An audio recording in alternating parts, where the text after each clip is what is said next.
So hello everyone, welcome to this channel. অনেক স্টুডেন্টসের এখানে doubt ছিল যে দাদা যদি আমি একটা সরকারি কলেজে পড়াশোনা করি তাহলে কি আমি স্কলারশিপ পাবো? দাদা যদি আমি টিএফডব্লিউ নিয়ে ভর্তি হয়েছি কোনো কলেজে তাহলে কি আমি এসভিএমসিএম স্কলারশিপ পাবো? তো এসভিএমসিএম স্কলারশিপের 4 বছরে তো টোটাল 2,40,000 টাকা, এটা তো একটা সরকারি বেনিফিট। তাহলে কি আমাকে সেই বেনিফিটটা দেওয়া হবে? দাদা যদি আমি এডুকেশন লোন নিই তাহলে কি আমি এলিজিবল? দাদা যদি আমি স্টুডেন্ট ক্রেডিট কার্ড দিই তাহলেও কি আমি এলিজিবল? তো এই সব কোশ্চেনের আনসার আমি এই ভিডিওতে তোমাদের দিয়ে দেবো। বাট তার আগে একটাই ব্যাপার বলতে চাই, এত হেল্প করি তোমাদের রুট লেভেল থেকে মানে পিক লেভেলে গিয়ে পর, তো তোমাদের উচিত একটু সাপোর্ট করা, চ্যানেলটা সাবস্ক্রাইব করা এবং নিজেদের বন্ধুদের সাথে প্রতিটা ভিডিও শেয়ার করা।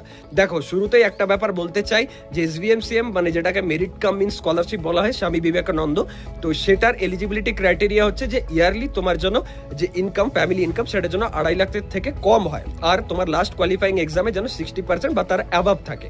এটা হচ্ছে এলিজিবিলিটি। এরপর তুমি সরকারি কলেজে পড়ো, বেসরকারিতে পড়ো, কোনো যায় আসে না। কলেজ জন্য ডেফিনেটলি ওয়েস্ট বেঙ্গলের কোনো কলেজ হয়, তুমি TFW candidate still you are eligible. But হ্যাঁ, কিছু কিছু কলেজ ঝামেলা করে, দিতে চায় না, কারণ ওখানে একটা এইচওআই এর ভেরিফিকেশন বলে প্রসেস থাকে। এসভিএমসিএম এ যখন অ্যাপ্লাই করবে তো ওখানে এইচওআই যে থাকে না, তো সে করতে চায় না ভেরিফাই। অনেক কলেজে এই বদমাশিটা করে থাকে। পরে আমি নামগুলো বলে দেবো যে কোন কোন কলেজ এরকম করে।